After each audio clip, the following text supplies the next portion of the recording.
On April 22, 1915, French colonial troops stationed in the Ypres salient noticed something strange drifting across no man's land. A greenish-yellow cloud, thick and low to the ground, rolled toward their trenches like an otherworldly fog. Within minutes, soldiers began choking, gasping for air as their lungs filled with fluid. Some clawed at their throats in desperation. Others stumbled blindly, their eyes streaming with tears and blood. This was humanity's first large-scale encounter with chemical warfare, a weapon so terrifying that it would forever change the nature of war itself. The horrors unleashed that spring day would spread across the Western Front, claiming hundreds of thousands of casualties and leaving survivors scarred in body and mind for decades to come. In this video, we will explore the development, deployment, and devastating impact of chemical weapons during the First World War. So without further ado, let's delve into this dark chapter of military history. The story of chemical weapons in World War I begins not with generals or politicians, but with chemists working in laboratories across Europe. For decades before the war, industrial chemistry had been advancing rapidly, particularly in Germany, which led the world in chemical production. The very same processes that created synthetic dyes, fertilizers, and medicines could be adapted to produce toxic substances. When war broke out in August 1914, military planners on all sides began considering how chemistry might break the deadlock of trench warfare. The initial use of chemicals was relatively primitive, tear gas grenades designed to flush enemy troops from fortified positions rather than kill them outright. French forces actually deployed these first, using xylyl bromide grenades against German positions in August 1914, though with negligible effect. The Germans responded with their own tear gas projectiles, but these early attempts proved largely ineffective due to limited quantities and unfavorable weather conditions. However, these tentative experiments would soon give way to something far more sinister. The man most responsible for transforming chemical warfare from a theoretical possibility into a devastating reality was Fritz Haber, a German chemist who would later win the Nobel Prize for his work on synthesizing ammonia. Haber was a brilliant scientist and a fervent patriot who believed that his country needed every possible advantage in the grinding war of attrition. In late 1914, he approached the German military with a proposal to use chlorine gas, an industrial chemical produced in large quantities for Germany's dye industry, as a weapon. Chlorine gas had several advantages from a military perspective. It was readily available, relatively inexpensive to produce, and absolutely lethal when inhaled. At the molecular level, chlorine reacts violently with moisture, and when breathed into the lungs, it combines with water to form hydrochloric acid. This acid burns and destroys lung tissue, causing the alveoli to fill with fluid in a process similar to drowning. Victims essentially suffocate as their own bodily fluids fill their respiratory system. Haber convinced military authorities that a sufficiently large chlorine cloud could overwhelm enemy positions, creating a gap in the Allied lines that could be exploited for a major breakthrough. The German High Command, desperate for any means to break the stalemate, approved the plan. The attack at Ypres on April 22, 1915 was meticulously planned. German engineers positioned over 5,000 cylinders of compressed chlorine gas along a 4-mile stretch of the front line, carefully camouflaged and connected by pipes. They waited for favorable wind conditions, needing a steady breeze blowing toward the Allied trenches. When the moment came at 5 o'clock in the evening, soldiers opened the valves on the cylinders, releasing 150 tons of chlorine gas into the atmosphere. The greenish-yellow cloud, heavier than air, crept forward across no man's land at walking pace. French colonial troops, Algerian and Moroccan soldiers who held this sector had no idea what was happening. They had received no training, no warning, and certainly no protective equipment. As the gas enveloped their positions, panic ensued. Men stumbled out of the trenches, many already dying, their faces turning blue from asphyxiation. Those who could still move fled rearward, creating a gap nearly 4 miles wide in the Allied line. The Germans had achieved complete tactical surprise, and for a brief moment, the road to the Channel ports lay open. However, the German infantry, also lacking adequate protection and fearful of the gas themselves, advanced cautiously. By the time they occupied the abandoned French positions, Canadian forces had rushed forward to plug the gap, preventing a complete breakthrough. The attack killed an estimated 5,000 Allied soldiers and injured another 10,000, but it failed to achieve its strategic objective of breaking the Allied line decisively. What made the Ypres attack so horrifying was not just the death toll, but the nature of the suffering it inflicted. Survivors described seeing men literally drowning on dry land, coughing up yellowish fluid from their corroded lungs. Many victims lingered for hours or even days before succumbing, experiencing excruciating pain as their respiratory systems slowly failed. Those who survived often suffered permanent lung damage, including chronic bronchitis, emphysema, and increased susceptibility to respiratory infections like pneumonia and tuberculosis. The psychological trauma was equally severe. Soldiers who experienced a gas attack developed an acute, persistent fear of this invisible enemy that could strike without warning.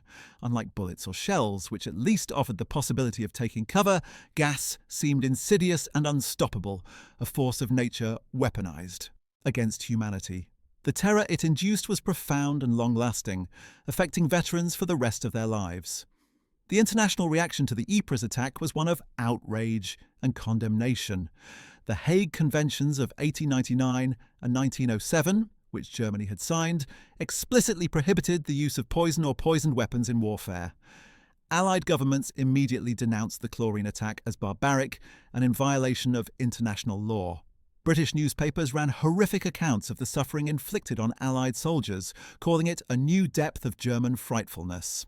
However, despite the moral condemnation, the military effectiveness of gas could not be ignored.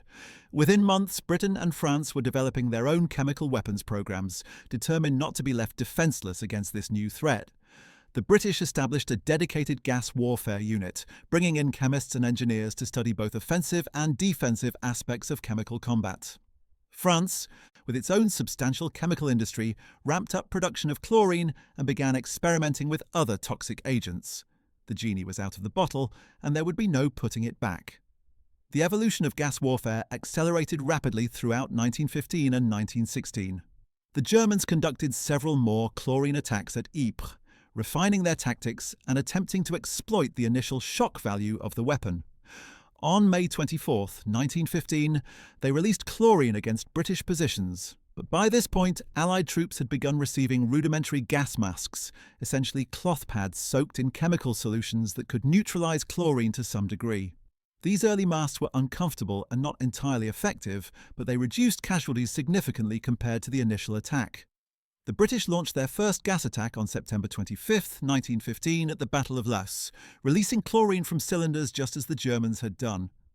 However, the attack went catastrophically wrong when the wind shifted, blowing much of the gas back toward British lines and causing numerous casualties among their own troops. This incident highlighted one of the fundamental problems with cylinder-released gas: its complete dependence on favourable wind conditions and the difficulty of controlling it once released. Chemists on both sides quickly recognized the limitations of chlorine and began developing more effective agents. The next major advancement came with phosgene, a far more lethal compound that became known as one of the deadliest gases of the war. Phosgene, or carbonyl chloride, is a colourless gas with a deceptively pleasant smell, often compared to freshly cut hay or grass. This made it particularly insidious, as soldiers might not immediately recognise they were being gassed.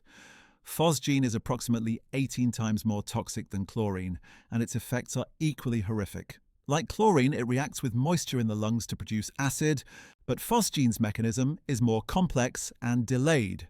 Victims might feel only minor irritation initially, continuing to function for several hours before the full effects manifested. This latency period meant that soldiers could be fatally poisoned without realizing it until too late. When symptoms did appear, they progressed rapidly. Severe breathing difficulties, frothy pink or yellow fluid pouring from the mouth and nose, and eventual asphyxiation. Medical officers reported finding men who seemed fine after an attack suddenly collapsing and dying hours later as fluid accumulated in their lungs. The Germans first used phosgene in December 1915, and it quickly became a favoured chemical agent on both sides. By 1916, most gas attacks employed phosgene, either alone or mixed with chlorine to create a more effective combination. The chlorine, being visible and irritating, would force soldiers to don their gas masks, while the phosgene, harder to detect, would seep through inadequate masks, or be inhaled by those who hesitated to put their protection on quickly enough. This tactical combination proved devastatingly effective, and phosgene would ultimately account for approximately 85% of all chemical weapon deaths during World War I. The numbers are staggering. Conservative estimates suggest that phosgene alone killed over 85,000 soldiers during the war, with many more suffering permanent respiratory damage. Some historians believe the actual figures may be significantly higher, as deaths from respiratory complications weeks or months after gas exposure were not always attributed to chemical weapons. As defensive measures improved, with better gas masks and more rigorous training in chemical warfare procedures, the effectiveness of gas attacks using cylinders diminished. Both sides began seeking more efficient delivery methods, and the answer came in the form of artillery shells filled with chemical agents. Gas shells offered numerous advantages over cylinder releases. They could be fired regardless of wind direction, targeted precisely at enemy positions, and delivered in concentrated barrages that saturated an area with toxic agents. The first gas shells were relatively crude, simply filled with liquid chemical agents that vaporized upon impact. However, engineers soon developed more sophisticated designs that could create dense clouds of gas more efficiently. By 1916, both sides were producing gas shells in enormous quantities, and chemical artillery barrages became a standard feature of major offensives. A typical gas bombardment might involve thousands of shells falling on a relatively small area, creating concentrations of toxic gas that could penetrate dugouts and overwhelm protective equipment through sheer volume. The Battle of the Somme in the summer of 1916 saw extensive use of chemical artillery. British forces fired tens of thousands of gas shells at German positions during the preparatory bombardment, hoping to neutralize machine gun posts and artillery positions. The Germans responded in kind, targeting British assembly areas and communication trenches. Gas casualties mounted on both sides, though they represented a relatively small percentage of the overall carnage of the Somme. What the battle demonstrated was that gas had become fully integrated into modern warfare. No longer a shocking novelty, but a routine element of combat operations. Soldiers developed a grim fatalism about gas attacks, knowing that they might come at any moment and that survival depended on quick reactions and reliable equipment. The cry of "Gas! Gas!" became one of the most dreaded sounds on the Western Front, sending men scrambling for their masks in a desperate race against time. The year 1917 brought the next major evolution in chemical warfare with the introduction of mustard gas, perhaps the most infamous chemical weapon of World War I. Mustard gas, despite its name, is actually a thick, oily liquid that forms a vapor and aerosol when deployed. Its chemical name is sulfur mustard, or dichloroethyl sulfide, and it represents a different class of chemical weapon than chlorine or phosgene. While those earlier agents attacked the respiratory system primarily, mustard gas is a vesicant or blister agent that damages any tissue it contacts. Skin exposure causes severe chemical burns and enormous fluid-filled blisters.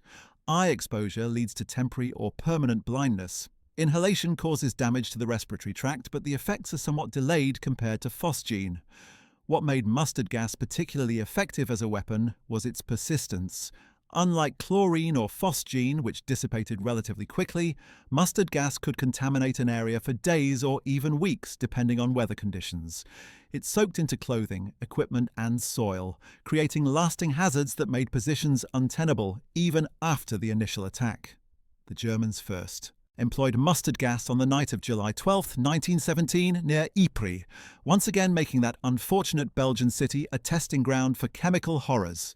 They fired thousands of shells containing mustard gas at British positions, and the results were devastating.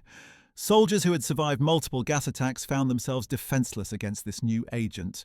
Gas masks protected the respiratory system but left skin exposed. Men woke the next morning with their eyes swollen shut, unable to see.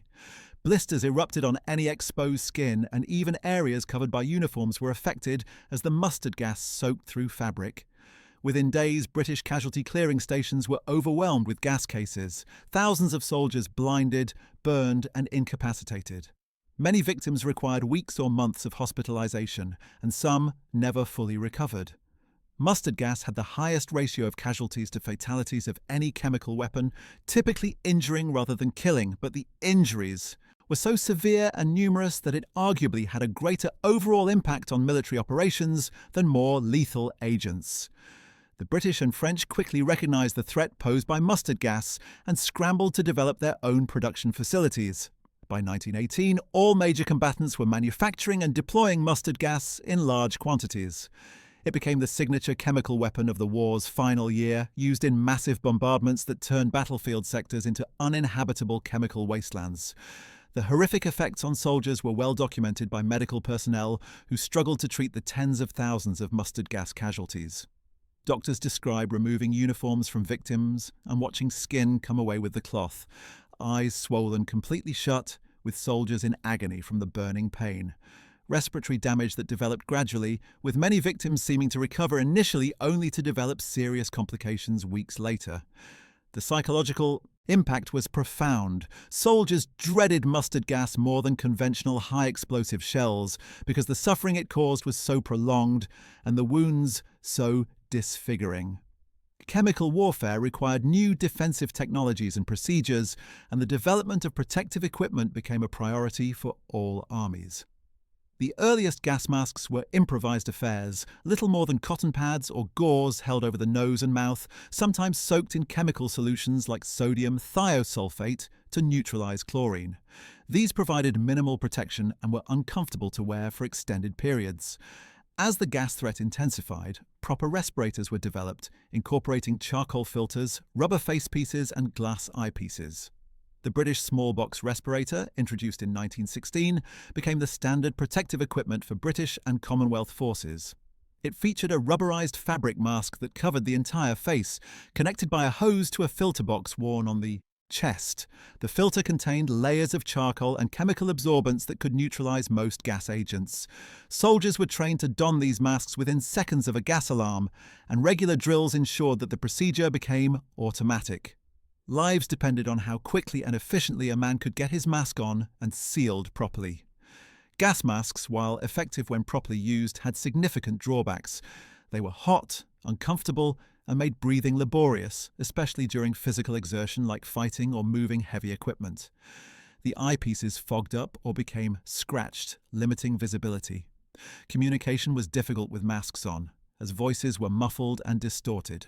Artillery observers and machine gunners found their effectiveness significantly reduced when forced to work while masked. Despite these limitations, gas masks proved remarkably effective at reducing casualties from gas attacks. By 1918, with most soldiers equipped with good quality masks and trained in their use, the fatality rate from gas attacks had dropped considerably compared to the early years of the war. However, effectiveness varied greatly depending on circumstances. Soldiers caught sleeping or in the confusion of combat might not don their masks quickly enough. Masks could be damaged by shell fragments or wear out from extended use, and some agents, particularly mustard gas, could incapacitate soldiers even when their masks protected their respiratory systems. The process of training soldiers to survive chemical warfare became a major undertaking for all armies. Gas schools were established behind the lines where troops rotated through for instruction in gas defense. Soldiers learned to recognize different types of gas by color, smell, and effects. They practiced donning masks under time pressure and experienced non-lethal concentrations of actual gas agents in controlled chambers to understand what they would face in combat. Gas sentries were posted in trenches, equipped with alarm systems ranging from empty shell casings struck like gongs to whistles and klaxons. When gas was detected, the alarm would spread through the trenches, giving men precious seconds to don their masks before the cloud arrived. Speed was absolutely critical. Studies showed that soldiers who got their masks on within the first 20 seconds of exposure had dramatically better survival rates than those who delayed even slightly. This pressure created enormous stress, particularly during nighttime attacks when gas clouds could be harder to detect until they were already in the trenches. Chemical warfare also necessitated new medical responses and treatments.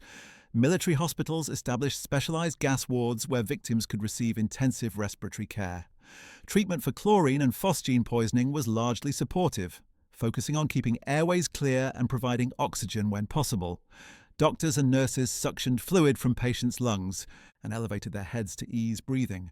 Many victims simply had to endure the agony while their bodies slowly healed, if they healed at all. Mustard gas victims required different care. Burns were treated with various ointments and dressings, though nothing proved particularly effective. Eyes were irrigated and bandaged, with patients kept in darkened rooms for weeks while their corneas healed. Some blinded soldiers eventually regained their sight, while others suffered permanent damage. The long-term health consequences of gas exposure became apparent as the war progressed and continued long after. Veterans suffered from chronic respiratory diseases, increased cancer rates, and psychological trauma. The phrase gassed entered the vocabulary as shorthand for the particular horrors of chemical warfare, and gas victims became some of the war's most visible casualties, often easily identified by their damaged lungs and laboured breathing. Beyond the direct casualties, chemical weapons had profound effects on tactics and operations. The threat of gas attacks forced changes in how soldiers lived and fought. Trenches had to be deeper and better ventilated to allow gas to dissipate. Dugouts needed multiple entrances and gas-proof doors or curtains. Artillery positions and command posts required gas-proof shelters where essential personnel could continue operating during attacks. Horses, crucial for transportation and artillery traction, needed gas masks designed for equine respiratory systems. The logistical burden of supplying, maintaining, and replacing gas masks and protective equipment was enormous. Every soldier needed multiple masks in case of damage, plus spare parts and chemical detection papers. This added significantly to the already strained supply systems of armies operating far from their home bases. The omnipresent threat of gas also affected morale and combat effectiveness. Soldiers fighting in gas masks were less effective than unencumbered. Troops and the constant psychological pressure of potential chemical attack wore on men's nerves. Some historians argue that gas warfare, while not decisively affecting the outcome of major battles, contributed significantly to the overall physical and mental exhaustion that characterized the Western Front, particularly in the war's later years. The scale of chemical weapons production during World War I was staggering. Germany, with its advanced chemical industry, produced approximately 68,000 tons of chemical agents during the war. France manufactured approximately 36,000 tons, and Britain around 26,000 tons. The United States, entering the war in 1917, rapidly built up chemical production facilities and had produced significant quantities by the war's end, though much of it arrived too late to see extensive use. Italy, Austria, Hungary, and Russia also produced and deployed chemical weapons, though in smaller quantities. In total, somewhere between 125,000 and 135,000 tons of chemical agents were manufactured and deployed during the First World War. These agents were delivered primarily through artillery shells, with billions of rounds of conventional ammunition supplemented by millions of gas shells. The industrial effort required to produce these quantities was immense, diverting resources from other war production and requiring specialized facilities and trained personnel. Chemical plants became priority targets for strategic bombing, and security around them was intense due to fears of sabotage and industrial accidents. The human cost of this chemical warfare was horrific. Estimates of total gas casualties during World War I vary, but most historians agree on figures of approximately 1.3 million soldiers wounded by chemical weapons, with somewhere between 85,000 and 110,000 deaths directly attributable to gas. These numbers represent roughly 30% of American casualties, 25% of British casualties, and lower but still significant percentages for other combatant nations. However, these figures likely understate the true impact. Many soldiers who survived gas attacks but suffered lung damage died of respiratory infections like influenza or pneumonia in the months and years following the war. The Spanish flu pandemic of 1918 to 1919 hit gas veterans particularly hard, as their damaged lungs made them far more susceptible to the disease. Additionally, the long-term health effects of gas exposure, including increased cancer rates and chronic respiratory diseases, continued killing veterans for decades after the war ended.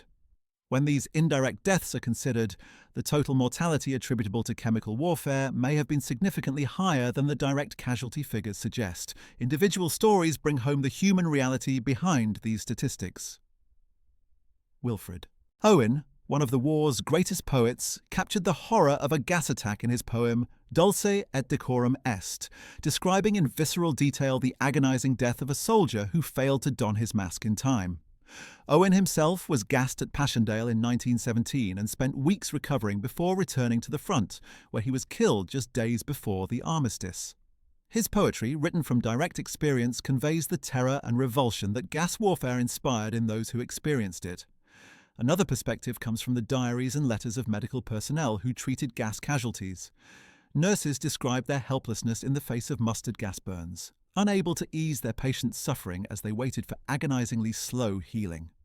Doctors wrote of the psychological toll of watching young men suffocate or die from infected burns, knowing there was little they could do beyond providing comfort. The testimony of these medical professionals provides crucial insight into the reality of chemical warfare beyond the battlefield itself. The psychological impact of gas warfare extended beyond those directly exposed to it. The invisible, insidious nature of gas attacks created a pervasive anxiety that affected entire armies. Unlike conventional weapons that soldiers could see and hear coming, gas could arrive silently on the wind, heralded only by a faint smell or discoloration that might not be noticed until too late. This uncertainty bred a constant state of alertness and fear. Soldiers sleeping in trenches would wake in panic at any unusual smell, scrambling for masks that might not be needed. False alarms were common, triggered by morning mists, smoke from fires, or even the smell of chemicals used for louse control. Each false alarm added to the cumulative stress, wearing down men's nerves until they were perpetually on edge. Post-traumatic stress in gas veterans often manifested differently than in other combat survivors, with specific triggers related to smells, breathing difficulties, or confined spaces, reminding them of their experiences under gas attack. Chemical warfare also raised profound moral and ethical questions that resonated far beyond the battlefield. The Hague Conventions had attempted to ban such weapons precisely because they were seen as unnecessarily cruel and contrary to the laws of civilized warfare. Yet within months of the first gas attacks, all major powers had abandoned these scruples and embraced chemical weapons enthusiastically. This rapid moral deterioration troubled many contemporaries and continues to raise questions about the nature of modern warfare. How could nations that considered themselves civilized and bound by international law so quickly resort to weapons they had previously condemned as barbaric? Part of the answer lies in the desperate circumstances of the war itself. By 1915, the conflict had settled into a bloody stalemate with casualties mounting horrifically and no end in sight. Military commanders and political leaders felt enormous pressure to find some means, any means, of breaking the deadlock and achieving victory. Chemical weapons offered the tantalizing possibility of a breakthrough, and in the crucible of total war, previous ethical constraints melted away. Fritz Haber, the scientist most responsible for developing Germany's chemical warfare program, embodied these moral contradictions. He saw his work as patriotic service, applying his scientific knowledge to help his country in its hour of need. His wife, Clara Immerwahr, also a chemist, took a very different view. She was horrified by her husband's role in developing poison gas and pleaded with him to abandon the work. When he refused, and the first large-scale gas attack at Ypres proved devastatingly successful, Clara fell into deep despair. On May 2, 1915, just 10 days after the Ypres attack, she shot herself in the heart in their garden, dying in her teenage son's arms. Her suicide was widely interpreted as a protest against her husband's work, though Haber himself never publicly acknowledged this. He continued his chemical warfare research throughout the war and afterward, seemingly undisturbed by moral qualms about the suffering his innovations had caused. His story illustrates how the logic of total war could override personal ethics, and how scientific advancement could be divorced from consideration of its human consequences. The development of chemical weapons also sparked a scientific arms race, with both sides constantly seeking more effective agents and better protective equipment. Research facilities on all sides experimented with hundreds of different compounds, testing their toxicity, persistence, and ease of production. Some of these experimental agents never saw battlefield use because they were too difficult to manufacture, too unstable for storage, or insufficiently effective to justify the resources required. Others were tested in limited engagements before being adopted more widely or rejected. This constant innovation meant that soldiers never knew what new horror might be unleashed next, adding another layer of psychological burden to the already overwhelming stress of trench warfare. Chemists working in these programs faced their own moral reckonings. Many were distinguished scientists who in peacetime had dedicated their careers to beneficial applications of chemistry. Now they found themselves designing ever more efficient methods of killing and maiming human beings. Some, like Hober, embraced this work as patriotic duty. Others struggled with the contradiction between their scientific ideals and the uses to which their knowledge was being put. The French chemical warfare program, while sometimes overshadowed by the German and British efforts in popular accounts, was actually quite sophisticated and deadly in its own right. France had suffered from the first German gas attacks and was determined to respond in kind. The French chemical industry, particularly strong in organic chemistry due to the perfume and pharmaceutical sectors, adapted quickly to weapons production. French chemists developed their own variants of chlorine, phosgene, and eventually mustard gas, along with unique formulations like vincentite and yperite that were specifically French inventions. By 1918, France was producing thousands of tons of chemical agents monthly and had developed sophisticated tactics for their employment. French artillery doctrine incorporated gas shells into standard fire plans, with detailed tables specifying how many gas shells should be fired for various tactical objectives. The French also pioneered some defensive innovations, including early warning systems and collective protection measures for command posts and medical facilities. Moving to the Eastern Front, chemical warfare took on different characteristics due to the nature of combat there. The Eastern Front was more fluid and mobile than the static trench systems of the West, which might seem to make gas less useful. However, both the Germans and Russians employed chemical weapons extensively, though documentation is less complete than for Western Front operations. The Germans used gas against Russian forces in several major operations, including attacks near Bolimov in January 1915, even before the Ypres offensive. These early attempts were largely unsuccessful due to cold weather that prevented the gas from vaporizing properly, but the Germans learned from these failures and refined their techniques. By 1916, gas attacks on the Eastern Front were routine, with the Germans employing both cylinder releases and gas shells. The Russians, despite their less developed chemical industry, managed to produce their own gas weapons and retaliated against German and Austro-Hungarian forces. Russian gas masks were generally of lower quality than Western models, and Russian soldiers suffered disproportionately high casualties from gas attacks. The Brusilov offensive of 1916 saw significant use of gas by both sides, with the Russians employing what stocks they had against Austro-Hungarian positions, while the Germans and Austrians responded with heavy gas bombardments. The Italian front presented its own unique challenges for chemical warfare. The mountainous terrain and high-altitude fighting created conditions very different from the Western Front trenches.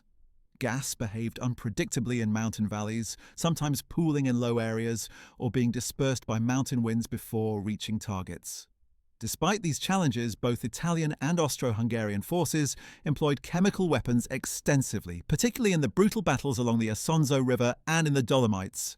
The Battle of Caporetto in October 1917, a catastrophic Italian defeat, saw German and Austro-Hungarian forces make extensive use of gas shells as part of their preliminary bombardment. The gas attacks were particularly effective because Italian gas masks were inferior to those used on other fronts, and Italian troops had received less training in gas defense. Thousands of Italian soldiers were incapacitated by gas in the opening hours of the battle, contributing to the near-total collapse of Italian resistance and the loss of hundreds of thousands of prisoners. This disaster prompted urgent reforms in the Italian chemical warfare defense program, with better masks and intensive training finally being provided to frontline troops. Chemical warfare also extended to peripheral theatres that often receive less attention in standard histories. British and Ottoman forces employed gas in the Middle Eastern campaigns, though less extensively than in Europe. The British used gas shells against Turkish positions at Gallipoli and later in Palestine and Mesopotamia. The extreme heat of these regions created special challenges, as high temperatures could cause chemical agents to dissipate more quickly or, in some cases, become more volatile and dangerous to handle. Gas masks were particularly uncomfortable in desert heat, reducing soldiers' endurance and combat effectiveness even more than in temperate climates. Despite these limitations, chemical weapons saw enough use in these theatres to cause significant casualties. Turkish forces, supplied with German chemical munitions and expertise, employed gas against British positions in several engagements, though their access to chemical weapons was more limited than the major European powers. As the war progressed into 1918, chemical warfare reached its peak intensity. All combatant nations had by now fully integrated gas into their military doctrines and possessed large stocks of various agents. The massive German spring offensives of 1918, Germany's last desperate bid for victory before American forces could arrive in strength, incorporated gas on an unprecedented scale. Operation Michael, the first of these offensives launched on March 21, 1918, began with a hurricane bombardment that included millions of gas shells mixed with high explosive. The gas component served multiple purposes. It forced Allied troops to don masks, reducing their combat effectiveness during the crucial initial hours of the attack. It contaminated positions that German troops would need to occupy, forcing Allied defenders to abandon them, and it disrupted communications and supply lines by making rear areas hazardous. The initial German success in these offensives owed much to their sophisticated use of gas as part of combined arms tactics. However, as the offensives lost momentum and eventually failed, the tables turned. Allied counteroffensives in the summer and fall of 1918 employed even greater quantities of chemical munitions against the retreating Germans. The arrival of American forces in 1918 added a new dimension to Allied chemical warfare capabilities. The United States had entered the war in April 1917 with virtually no chemical weapons program, but American industrial capacity quickly caught up. The US established the Chemical Warfare Service, recruited chemists and engineers from universities and industry, and built large-scale production facilities for chlorine, phosgene, and mustard gas. American forces arriving in France received intensive training in gas warfare, and by mid-1918, American units were employing gas with growing effectiveness. The Americans also brought fresh thinking to chemical warfare tactics, drawing on both Allied and captured German experience while adding their own innovations. American artillery units became particularly adept at mixed gas and high-explosive bombardments, using gas to suppress enemy positions while explosive shells destroyed them. The psychological impact of American entry extended to chemical warfare as well, as German troops facing American gas attacks knew they were confronting an enemy with virtually unlimited industrial capacity for weapons production. What would become of soldiers exposed to these chemical horrors in the years after the war? The long-term medical consequences of gas exposure became a major public health issue in all combatant nations. Veterans who had been gassed often developed chronic respiratory problems that plagued them for life. Bronchitis, emphysema, and tuberculosis were all more common among gassed veterans than in the general population. Many struggled with shortness of breath and chronic coughing that made physical labor difficult or impossible. The economic impact on these men and their families was severe, as many found themselves unable to work in the physically demanding jobs that were typical of the era. Governments established pension systems for disabled veterans, but qualifying for gas-related disability benefits often proved difficult. Unlike visible wounds, gas damage was internal and could be hard to prove, especially years after exposure. Many veterans found their claims disputed or minimized by government medical boards, leading to years of bureaucratic battles for recognition and support. Mustard gas victims faced particular challenges. The skin damage from mustard gas could leave permanent scarring and disfigurement, marking survivors for life. More insidiously, mustard gas is now known to be carcinogenic, and veterans exposed to it showed elevated rates of various cancers, particularly respiratory tract cancers, in the decades following the war. At the time, the connection between mustard gas exposure and cancer was not well understood, so many veterans who developed cancer years or decades after their service were never recognized as having service-related illness. Eye damage from mustard gas could result in chronic inflammation, scarring of the cornea, and progressive vision loss years after the initial exposure. Some men who seemed to have recovered from temporary blindness found their vision deteriorating again years later. The psychological trauma of gas exposure also persisted. Veterans who had been gassed often reported nightmares, panic attacks triggered by certain smells, and persistent anxiety about enclosed spaces or breathing difficulties. This psychological damage was poorly understood at the time and rarely received appropriate treatment. The medical profession struggled to develop effective treatments for gas casualties during and after the war. During the conflict, military hospitals established specialized wards and facilities for gas cases, but treatment remained largely supportive rather than curative. Doctors learned through bitter experience how to manage acute gas poisoning, keeping airways clear, providing oxygen when available, and treating secondary infections. However, truly effective interventions remained elusive. For mustard gas burns, various ointments and treatments were tried, but none proved particularly effective. The best outcomes came from meticulous wound care to prevent infection while allowing natural healing. Eye injuries were treated by irrigation, rest in darkness, and time. Many innovations in respiratory care and ophthalmology emerged from the desperate need to treat gas casualties, advancing medical knowledge even as the human cost mounted. After the war, veterans' hospitals continued caring for gas victims, some of whom required ongoing medical support for the rest of their lives. The most severe cases, men left with permanently damaged lungs or blinded by gas, often spent years in institutional care. The experience of chemical warfare also profoundly affected the nurses, doctors, and other medical personnel who cared for gas casualties. Many nurses who served near the front lines recorded their horror at the suffering they witnessed. Gas victims arrived at casualty clearing stations in terrible condition, gasping for air, skin burned and blistered, eyes swollen shut. Nurses described the helplessness they felt, knowing that for many patients there was little they could do, beyond providing comfort and hoping the victim's body could heal itself. The smell of mustard gas lingered on patients' skin and clothing, making the care itself hazardous. Medical personnel who handled gassed casualties without adequate protection sometimes developed respiratory problems or skin reactions themselves. The psychological toll on caregivers was immense. Watching young men die slowly from gas poisoning, unable to do anything meaningful to save them, created trauma that many nurses and doctors carried for the rest of their lives. Their testimony provides some of the most vivid and disturbing accounts of chemical warfare's reality. Beyond the human casualties, chemical warfare had significant impacts on the environment and landscape of the war zones. Areas subjected to heavy gas attacks could remain contaminated for extended periods, particularly when mustard gas was employed. The oily substance would soak into soil, timbers, and equipment, creating ongoing hazards. Farmers returning to reclaim land after the war sometimes encountered unexploded gas shells or contaminated soil, resulting in casualties years after the fighting ended. Some areas received such heavy concentrations of mustard gas that the soil itself remained toxic for years. The iron harvest, the annual discovery of unexploded ordnance by farmers ploughing fields in former war zones, included significant numbers of gas shells.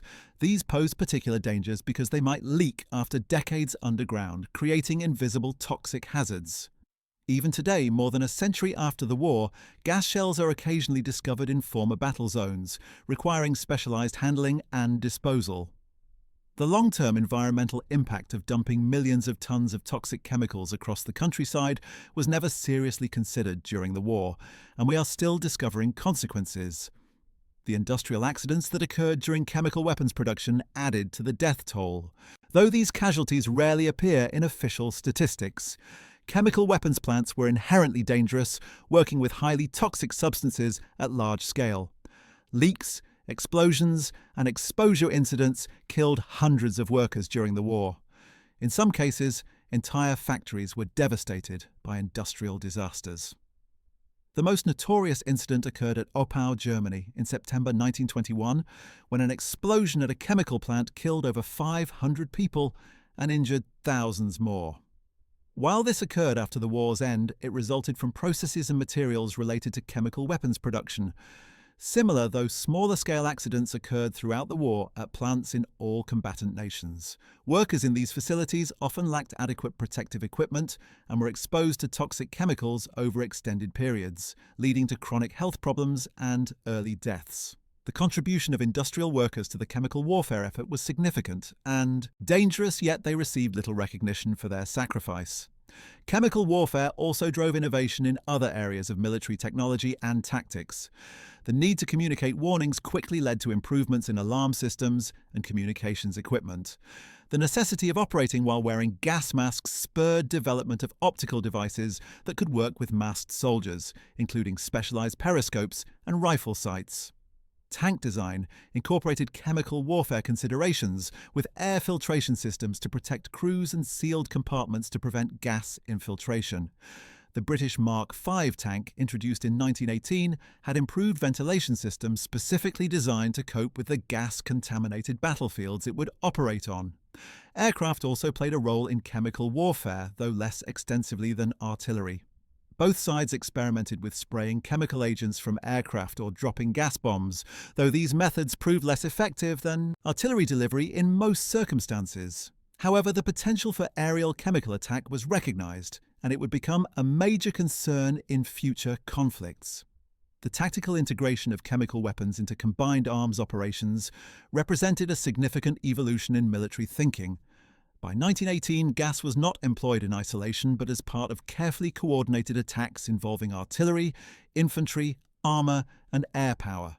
A typical offensive might begin with a gas bombardment to force enemy troops into their protective equipment, reducing their effectiveness. This would be followed by high explosive shells to destroy positions and cut wire, then a creeping barrage to support advancing infantry. Tanks would penetrate weak points while aircraft provided reconnaissance and ground attack support. Gas featured at multiple points in these complex operations, contaminating enemy rear areas to disrupt reinforcements and supplies, isolating strong points by making approach routes hazardous and demoralizing defenders through the constant threat of invisible death. This sophisticated combined arms approach, which chemical weapons helped develop, would influence military doctrine for decades to come. The question naturally arises, did chemical weapons actually affect the outcome of the war? The answer is complex and contested among historians. In strictly military terms, gas never achieved the decisive breakthrough its proponents had hoped for. No major battle was won primarily through gas attacks, and the Western Front's stalemate persisted despite millions of gas shells being fired.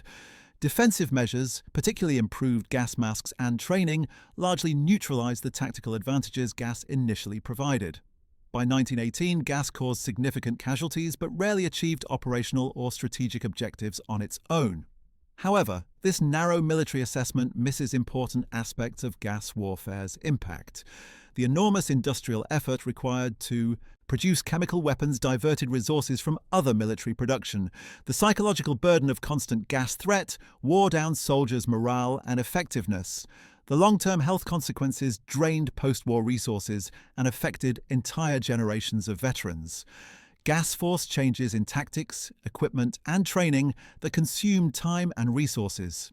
In these less tangible but still significant ways, chemical warfare shaped the conflict and its aftermath profoundly. Popular culture and propaganda played important roles in shaping public perceptions of chemical warfare.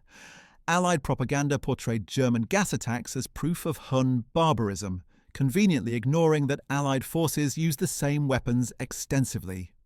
Posters showed German soldiers as gas-masked monsters, emphasizing the inhuman nature of this form of warfare. Conversely, German propaganda justified gas use as a necessary response to Allied numerical superiority, a scientific weapon that could compensate for enemy advantages in manpower and material. Both sides produced graphic images of gas casualties to motivate support for the war effort, while simultaneously downplaying their own use of chemical weapons. The reality, of course, was that all sides employed gas enthusiastically once it became available, and all sides suffered terrible casualties from it. The selective presentation of gas warfare in propaganda reveals how total war corrupts information and truth, with each side claiming moral high ground while engaging in identical practices. Artists and writers who experienced gas warfare left powerful testimony to its horrors. Beyond Wilfred Owen's famous poems, numerous other literary works addressed chemical weapons. Erich Maria Remarque's All Quiet on the Western Front included vivid descriptions of gas attacks and their aftermath. Ernst Junger, writing from the German perspective in Storm of Steel, described both inflicting and suffering gas attacks with clinical detachment that somehow made the horror more profound. Siegfried Sassoon, Robert Graves, and other soldier poets all addressed gas in their work, creating a literary record of chemical warfare's psychological impact. Visual artists also documented gas warfare, creating paintings and drawings of massed soldiers, gas casualties, and the eerie landscape of contaminated battlefields. John Singer Sargent's massive painting, Gassed, showing a line of blinded soldiers being led to treatment, became one of the war's iconic images. These artistic responses helped shape how subsequent generations understood chemical warfare, emphasizing its inhumanity and the suffering it caused. The experience of chemical warfare during World War I directly influenced international efforts to ban such weapons after the conflict ended. The Geneva Protocol of 1925 prohibited the use of chemical and biological weapons in warfare, though it did not ban their production or stockpiling, a significant loophole. Most major nations signed the protocol, including France, Germany, and Britain, though many attached reservations allowing them to respond in kind if attacked with chemical weapons first. The United States, notably, did not ratify the protocol until 1975, maintaining the option to employ chemical weapons throughout the intervening decades. The protocol represented recognition that chemical warfare had crossed moral boundaries and should be prohibited, yet its limitations and the continuing production of chemical weapons by most nations demonstrated the difficulty of putting the genie back in the bottle. The international community had learned the horror of chemical warfare, but remained unwilling to fully relinquish these weapons, a contradiction that would have consequences in future conflicts.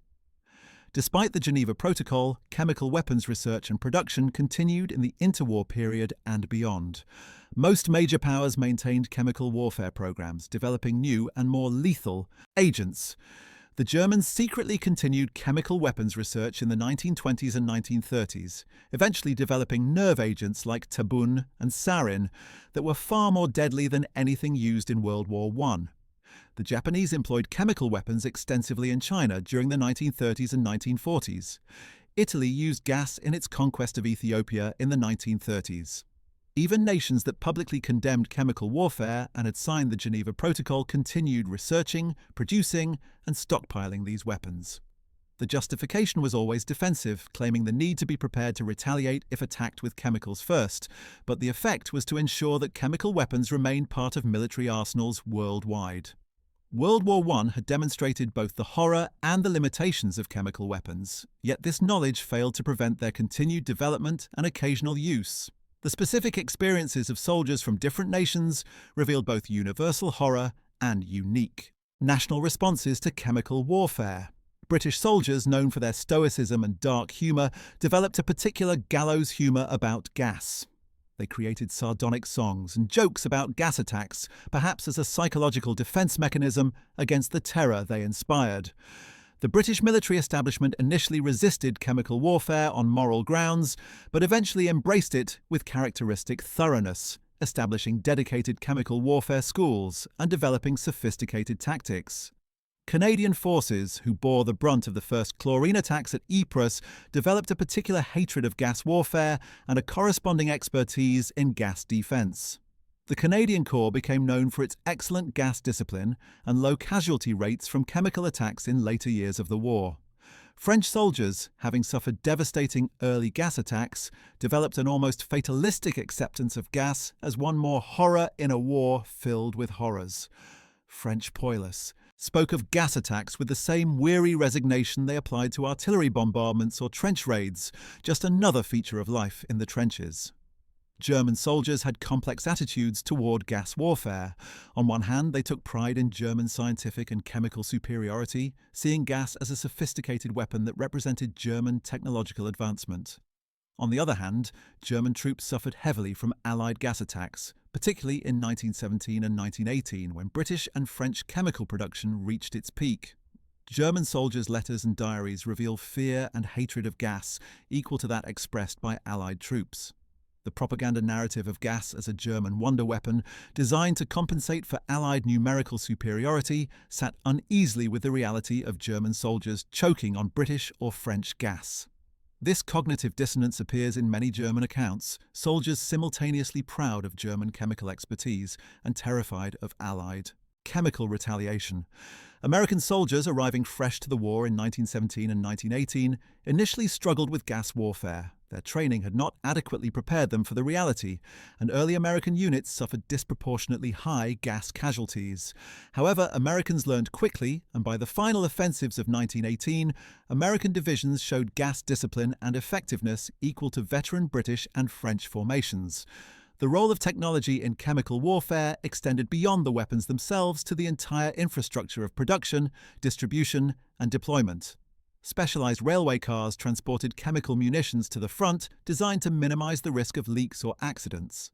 Forward dumps of gas shells required careful organization and protection, as they presented both a logistical vulnerability and a hazard if hit by enemy fire. Artillery units firing gas shells needed special handling procedures, as leaking shells could incapacitate gun crews. The wind, weather, and terrain all had to be carefully considered before launching a gas attack, requiring meteorological expertise and detailed reconnaissance.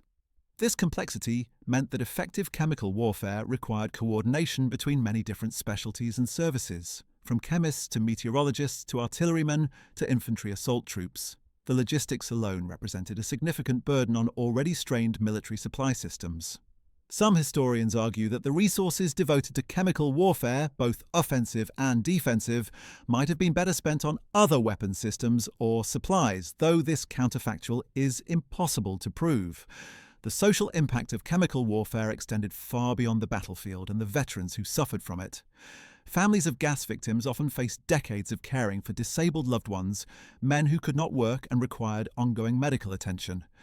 The economic burden fell heavily on working-class families who lacked resources for private medical care and often struggled to navigate complex bureaucracies for veterans' benefits.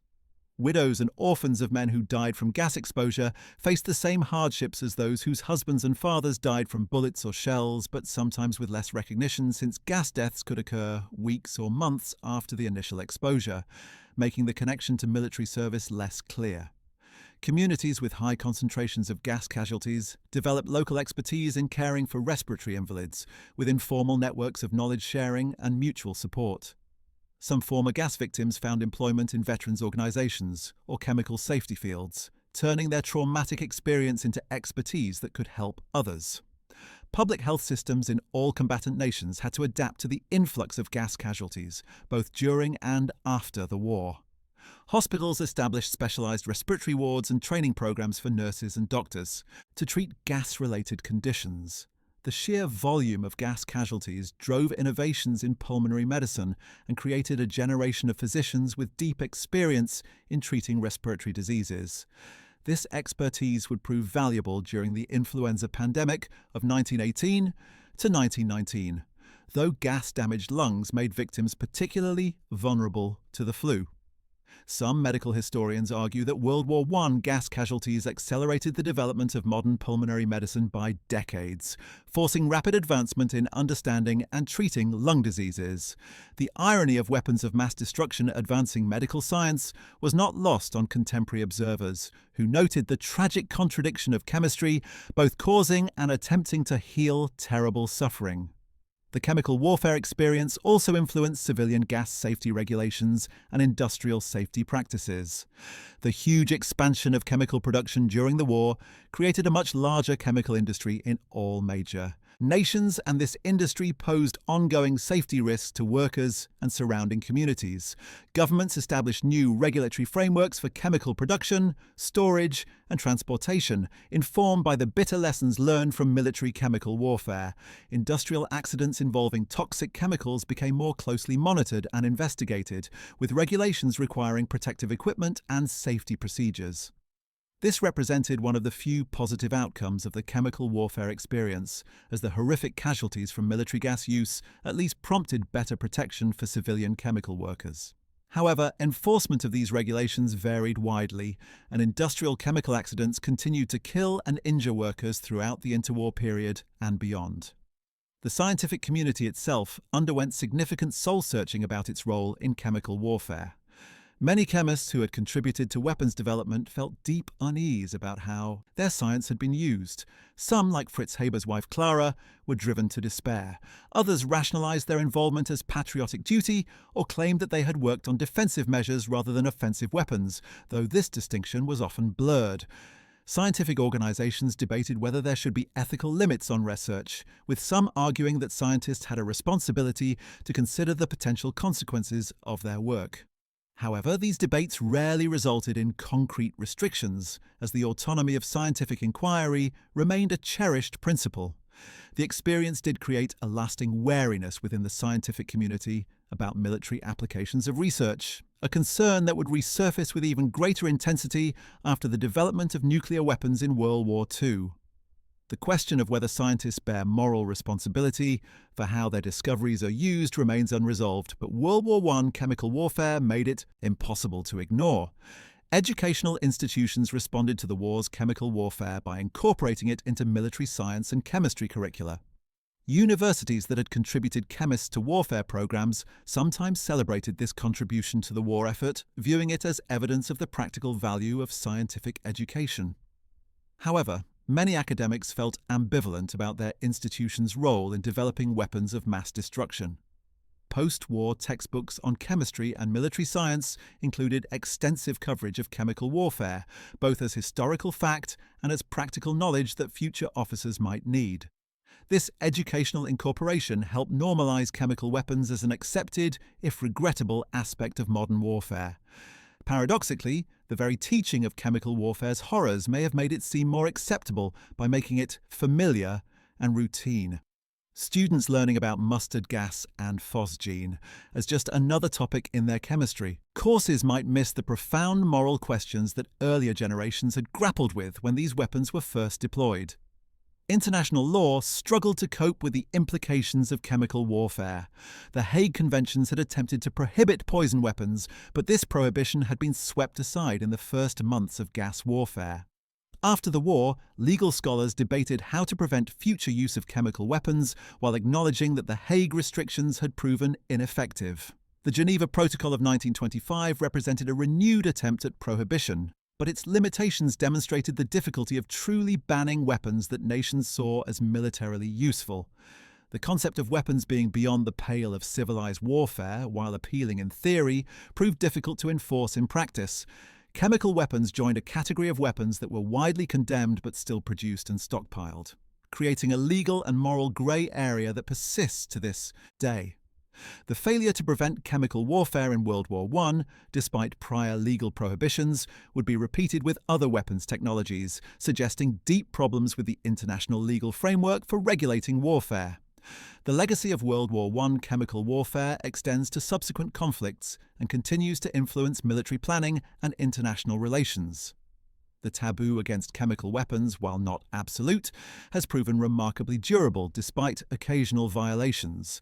When Iraq used chemical weapons against Iran in the 1980s and against Kurdish civilians, international condemnation was swift and severe, reflecting enduring revulsion against gas warfare rooted in World War I experiences.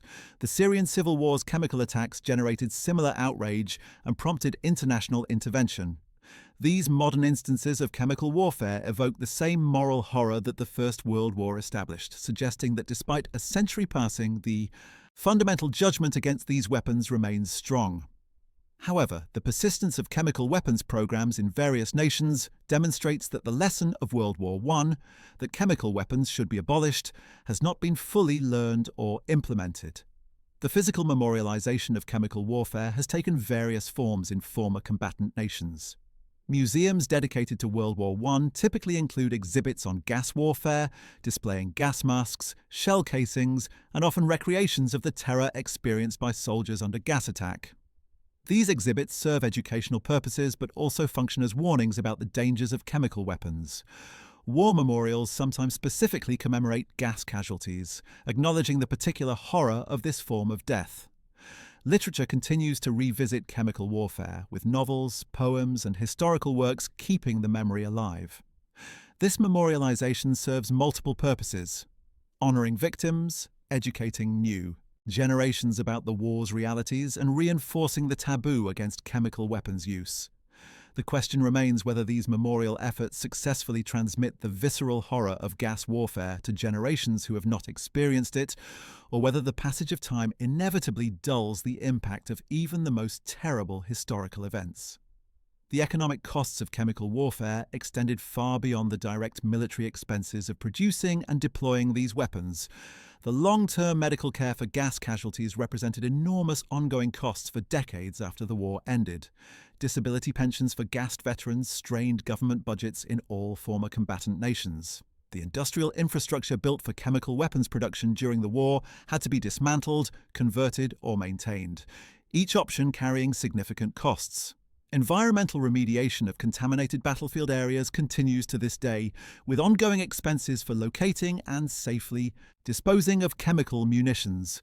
When all these direct and indirect costs are tallied, the true price of World War I chemical warfare runs into billions of dollars in modern terms, money that could have been spent on constructive purposes had these weapons never been developed and deployed.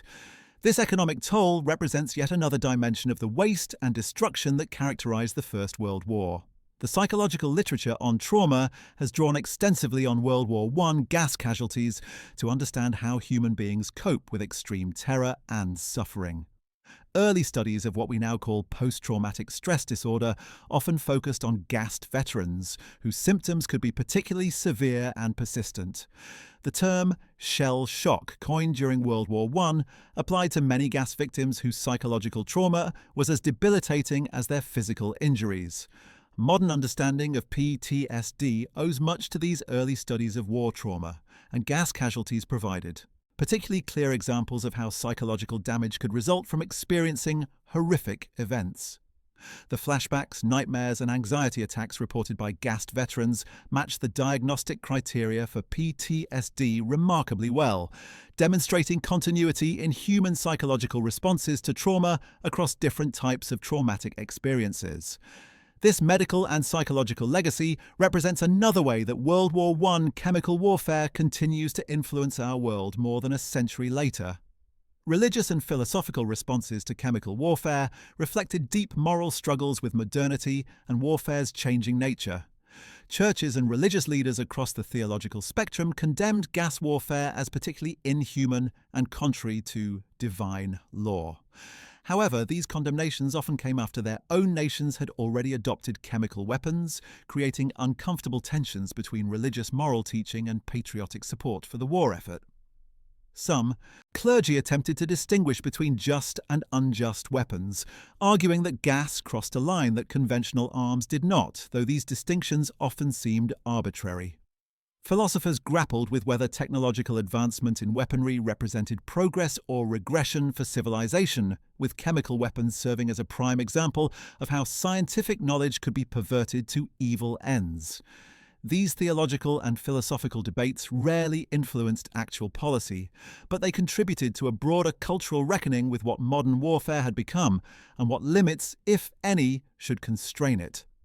The training evolution for chemical warfare defense demonstrates how military organizations adapted to this new threat.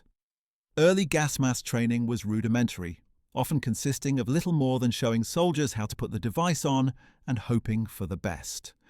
As the war progressed and gas casualties mounted, training became far more comprehensive and sophisticated. Soldiers practiced donning masks under realistic conditions, including in darkness, during physical exertion, and while under fire. Gas chambers where troops experienced actual tear gas while wearing their masks became standard training tools, ensuring that soldiers understood the importance of proper mask seal and maintenance. This immersive, experiential training proved far more effective than classroom instruction alone. The confidence gained from successfully protecting oneself against gas in training carried over to combat situations, reducing panic and improving survival rates. Modern military chemical warfare training directly descends from these World War I innovations, demonstrating how tactical lessons learned in that conflict continue to shape military practice. The phenomenon of false gas alarms deserves particular attention for understanding the psychological impact of chemical warfare. Throughout the war, false alarms vastly outnumbered actual gas. Attacks in most sectors of the front. Every unusual smell, every morning mist, every smoke screen could trigger gas warnings that sent thousands of men scrambling for their masks. These false alarms created a chronic state of anxiety and disrupted normal activities constantly. Soldiers grew exhausted from the repeated stress of perceived gas threats that turned out to be nothing.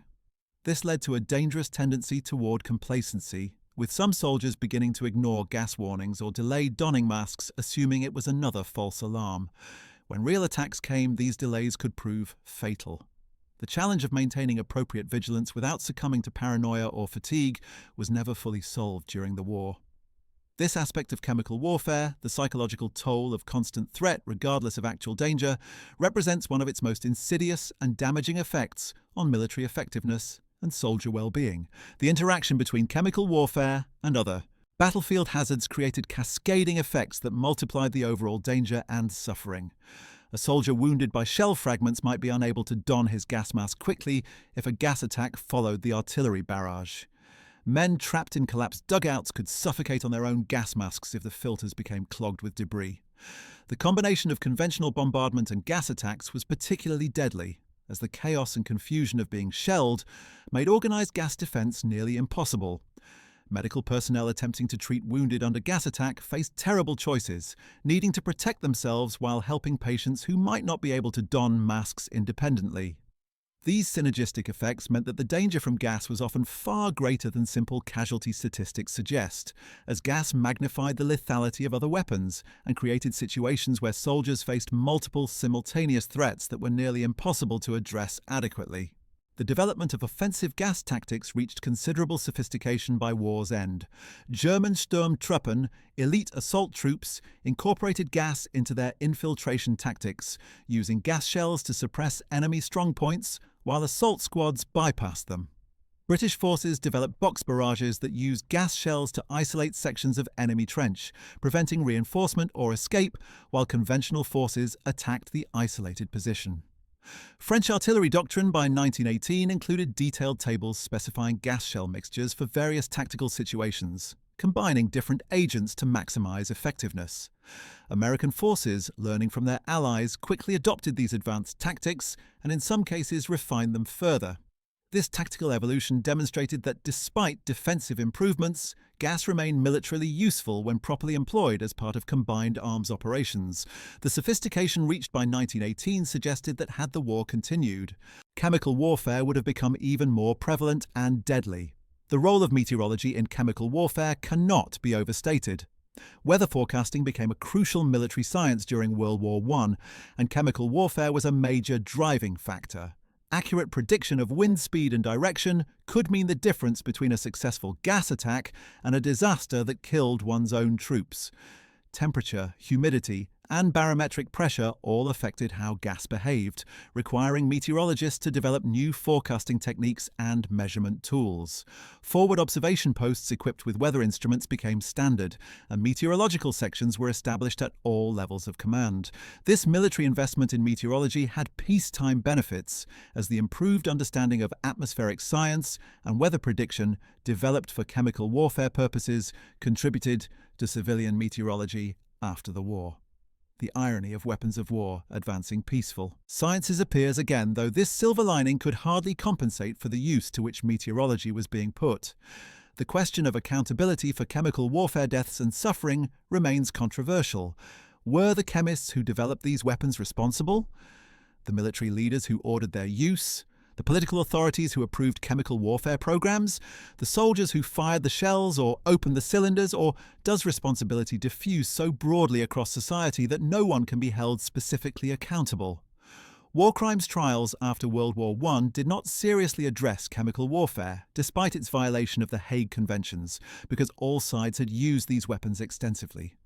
The doctrine of tu quoque, essentially claiming that one cannot be prosecuted for crimes that one's accusers also committed, effectively shielded chemical warfare perpetrators from justice. This failure to hold anyone accountable for chemical warfare's horrors may have contributed to the continued development and occasional use of these weapons in subsequent conflicts. The question of moral and legal responsibility remains unresolved, a troubling gap in international justice. The gendered dimensions of chemical warfare have received less attention than they deserve. While combat roles were almost exclusively male, women worked extensively in chemical weapons production, often under dangerous conditions and for low wages. Thousands of women worked in munitions factories producing toxic agents, and many suffered health consequences from this exposure. Some died in industrial accidents, while others developed chronic illnesses from prolonged chemical exposure. These women workers rarely received recognition for their contributions or compensation for their suffering. On the home front, women also bore much of the burden of caring for gassed veterans, whether as nurses, wives, mothers, or daughters. The emotional and physical labor of this care work was enormous and largely unrecognized. A fully comprehensive account of chemical warfare's impact must include these gendered experiences, acknowledging how women both enabled and suffered from this form of warfare, even though they did not fire the weapons themselves. The cultural memory of chemical warfare has evolved significantly over the past century. Immediate post-war sentiment was overwhelmingly negative, with gas warfare seen as uniquely horrible and inhumane. This consensus held through the interwar period and was reinforced when chemical weapons were not used extensively in World War II, despite both sides possessing large stockpiles. However, as World War I receded into history and those who experienced gas warfare firsthand died, cultural memory became more abstract and less visceral. Younger generations know about mustard gas and phosgene primarily through historical accounts and museum exhibits, lacking the direct or even second-hand experience that shaped earlier generations' understanding. This evolution in cultural memory raises important questions about how societies remember and learn from historical atrocities. Does the fading of direct memory inevitably lead to diminished moral force of historical lessons? Can educational efforts and memorialization sustain the taboo against chemical weapons absent living witnesses to their horrors? These questions have no easy answers but remain crucial as we move further from World War I in time. The intersection of chemical warfare with class and social hierarchy deserves examination.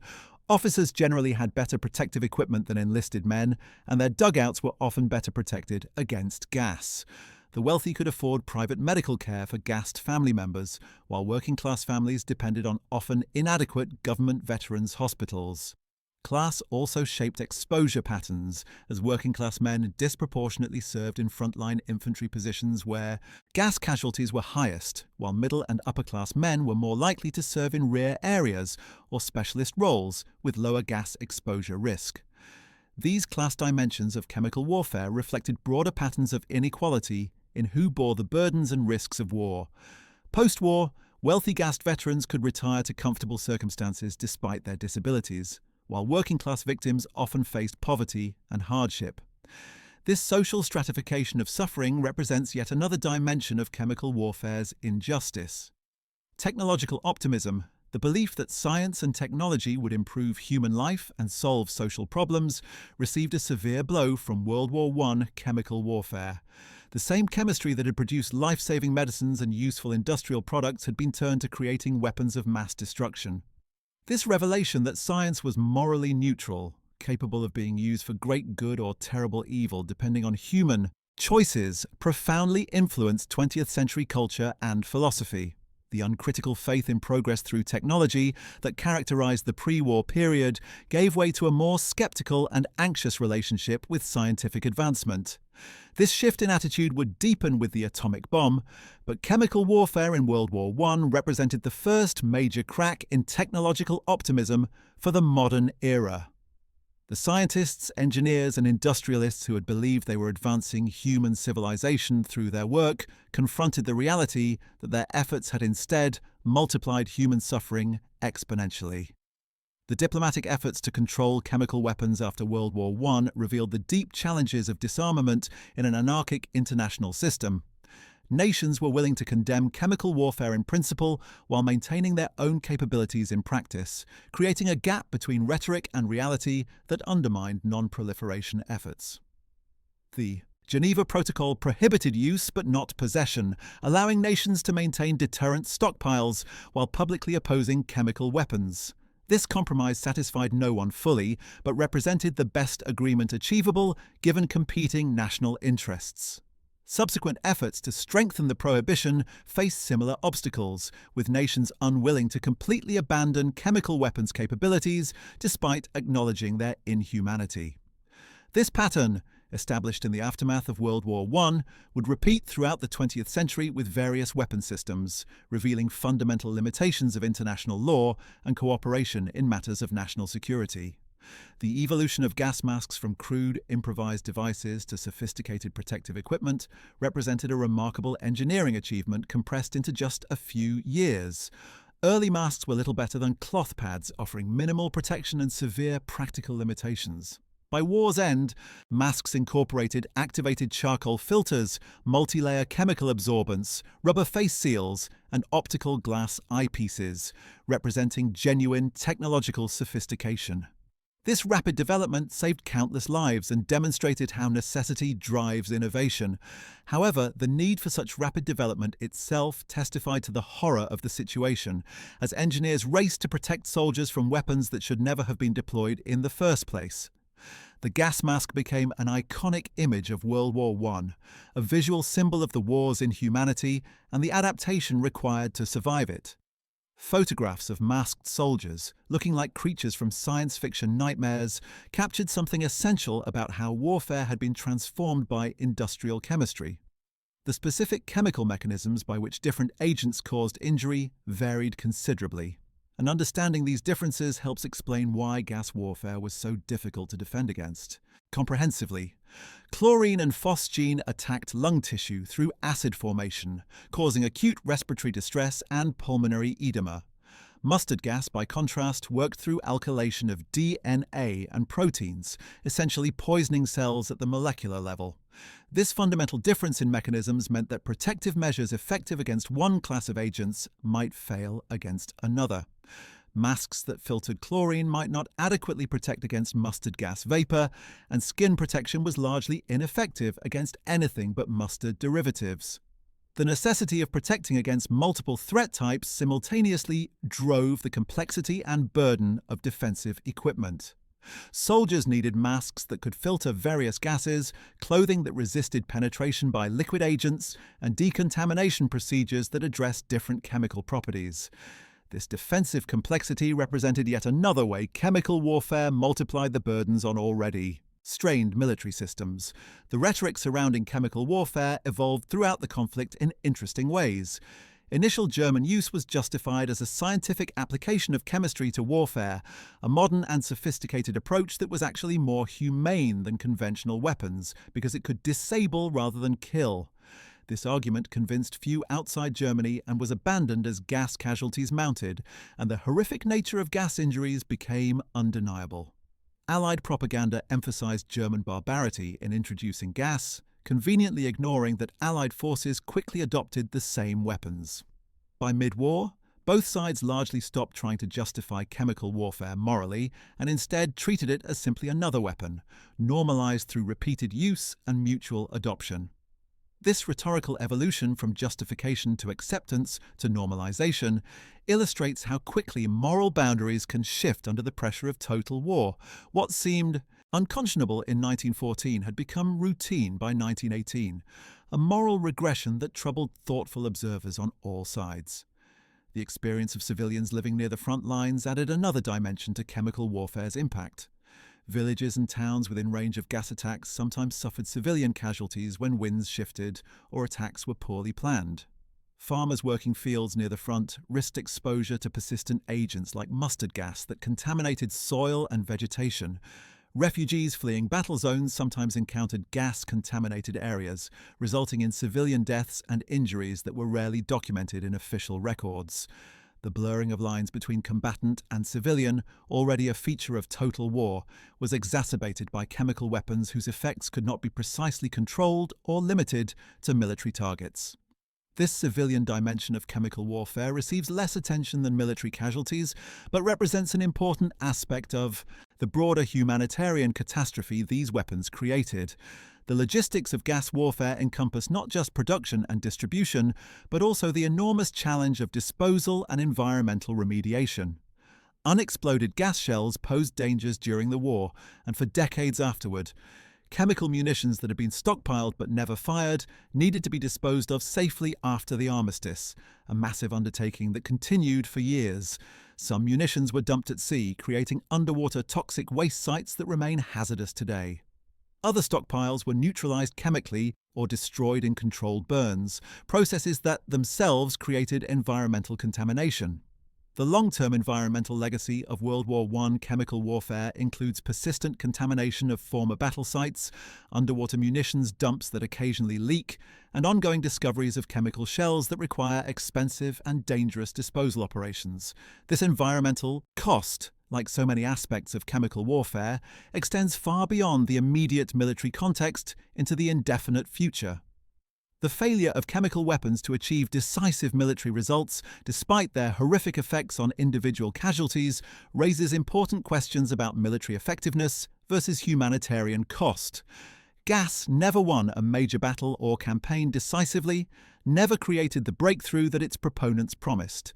Defensive measures, while imperfect, generally prevented gas from achieving operational or strategic significance. Yet the suffering inflicted was enormous, with over 1 million casualties and long-term health and environmental damage.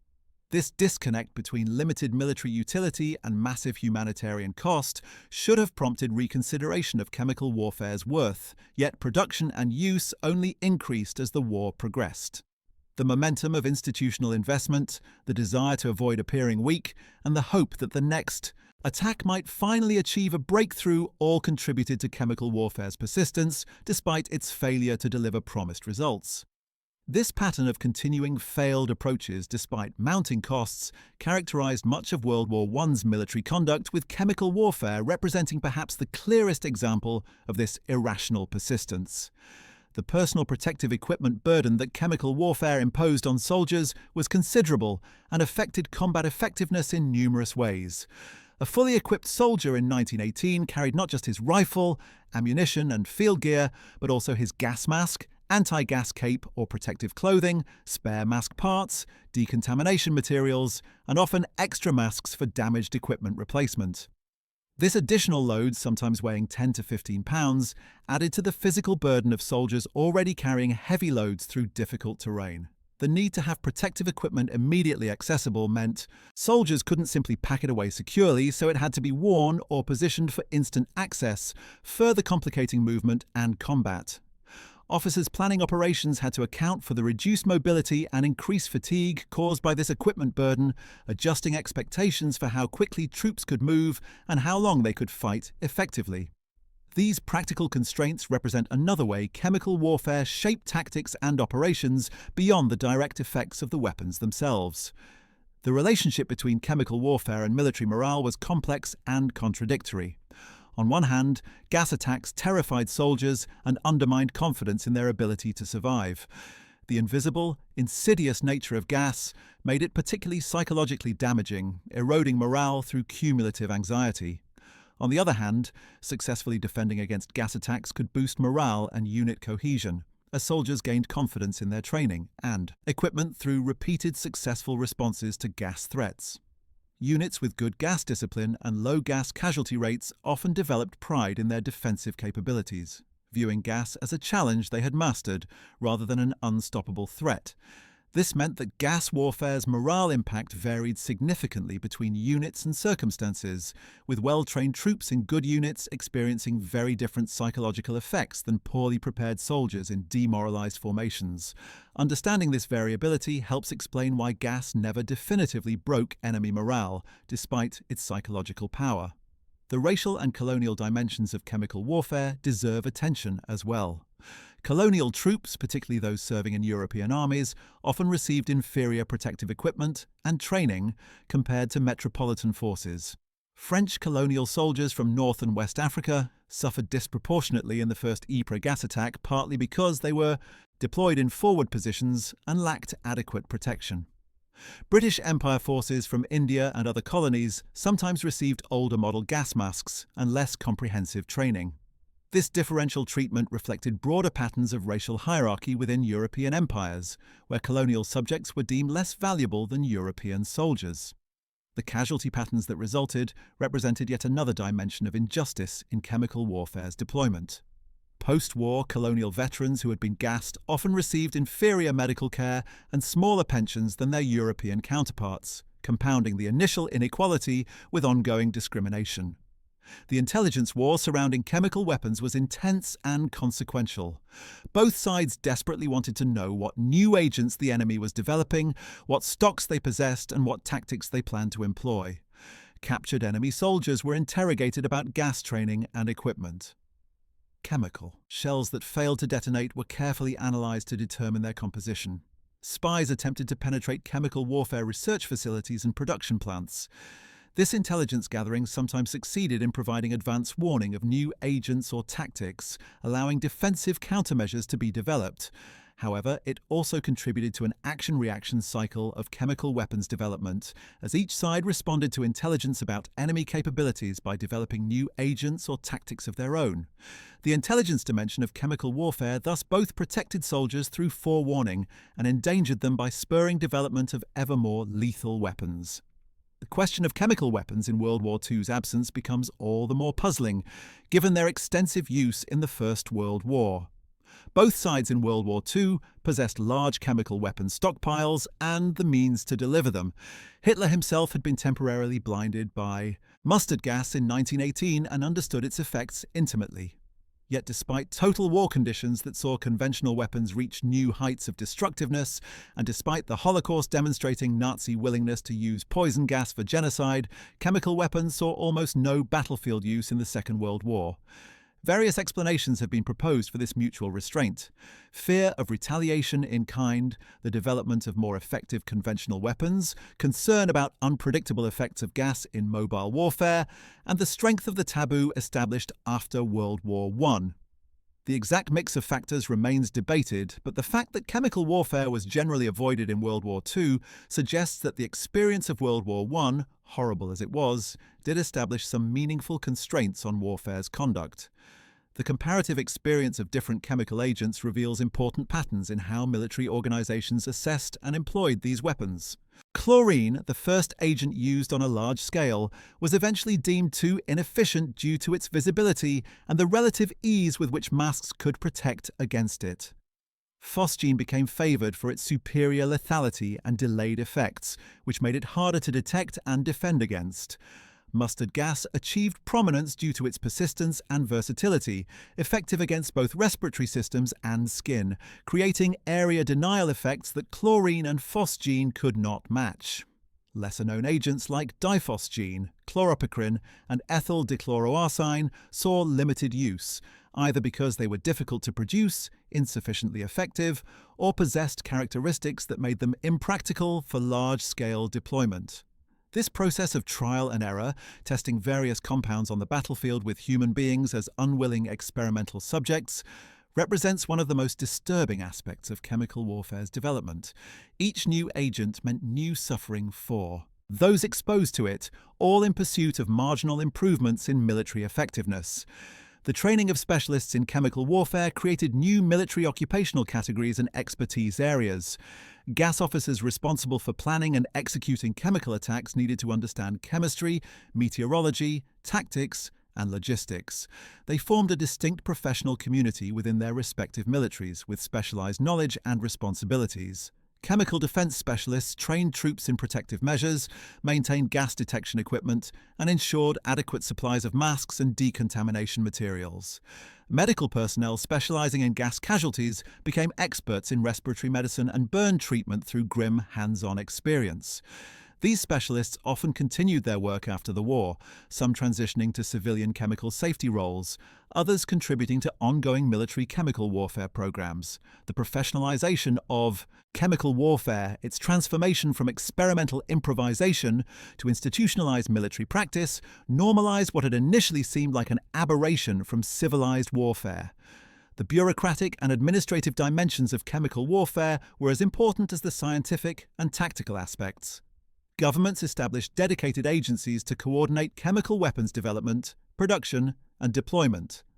The British Ministry of Munitions created specialised departments for chemical warfare. Germany's War Ministry established bureaucracies to manage chemical production and distribution. France organised its chemical industry for war production through government coordination. These administrative structures required thousands of personnel to manage production schedules, allocate resources, coordinate with military commands, ensure quality control, and handle the complex logistics of chemical warfare. The paperwork generated by these bureaucracies fills archives and provides detailed documentation of how democratic governments organised and executed chemical warfare programs. This bureaucratic rationalization of atrocity, turning mass poisoning into routine administrative processes, foreshadows later 20th century horrors where bureaucratic efficiency would be applied to genocide. The veterinary dimensions of chemical warfare affected hundreds of thousands of animals serving with military forces. Horses, mules, and dogs all required protection from gas attacks, leading to development of animal gas masks and protective procedures. A horse in a gas mask with its eyes covered by goggles and its muzzle enclosed in a filtered apparatus presented a bizarre and pathetic sight that symbolized how total war dragged even animals into its machinery of destruction. Cavalry and artillery horses suffered heavily from gas attacks when adequate protective equipment was unavailable. Messenger dogs and other working animals also became gas casualties. The suffering of these animals, innocent victims of human conflict, adds another layer of tragedy to chemical warfare's legacy. Veterinary medicine advanced through treating gas-poisoned animals, but this scientific benefit came at enormous cost in animal suffering. The moral status of animals in warfare receives less attention than human casualties, but their victimization by chemical weapons represents a real dimension of the broader catastrophe. The relationship between chemical warfare and total war ideology deserves examination. Total war, the mobilization of entire societies for military conflict with no distinction between military and civilian spheres, created conditions where chemical weapons seemed almost inevitable. If war demanded maximum effort and employment of all available resources, how could nations refrain from using their chemical industries for military advantage? The logic of total war overrode moral constraints that might have prevented chemical warfare in a more limited conflict. This connection between total war and weapons of mass destruction would appear again with strategic bombing and nuclear weapons, suggesting that certain forms of warfare make atrocity almost inevitable. Chemical weapons in World War I thus represented not just a tactical innovation, but a manifestation of how modern warfare had evolved beyond traditional constraints into something approaching unlimited violence. The role of chance and contingency in chemical warfare's development reminds us that history is not inevitable. If winds had been unfavourable at Ypres on April 22, 1915, the first large-scale chlorine attack might have failed, potentially delaying or preventing gas warfare's adoption. If Allied forces had not quickly retaliated with their own chemical weapons, perhaps international pressure could have enforced the Hague Prohibition more effectively. If Fritz Haber had been less persuasive or German military authorities more skeptical, chemical warfare might never have developed beyond small-scale experiments. These counterfactuals, while speculative, highlight how contingent historical developments can be. The path to chemical warfare was not predetermined, but resulted from specific decisions by identifiable individuals in particular circumstances. This contingency suggests that different choices could have led to different outcomes, a sobering thought that emphasizes human agency and responsibility in creating historical catastrophes. The cultural production inspired by chemical warfare extended beyond literature into music, visual arts, and later film. Composers created works evoking gas attacks and their aftermath, using dissonant harmonies and unsettling instrumentation to capture the horror. Artists painted scenes of gas-masked soldiers and gas casualties, contributing to visual culture's representation of modern warfare. Later, films set in World War I often included gas attack scenes, using visual and audio techniques to convey the terror these attacks inspired.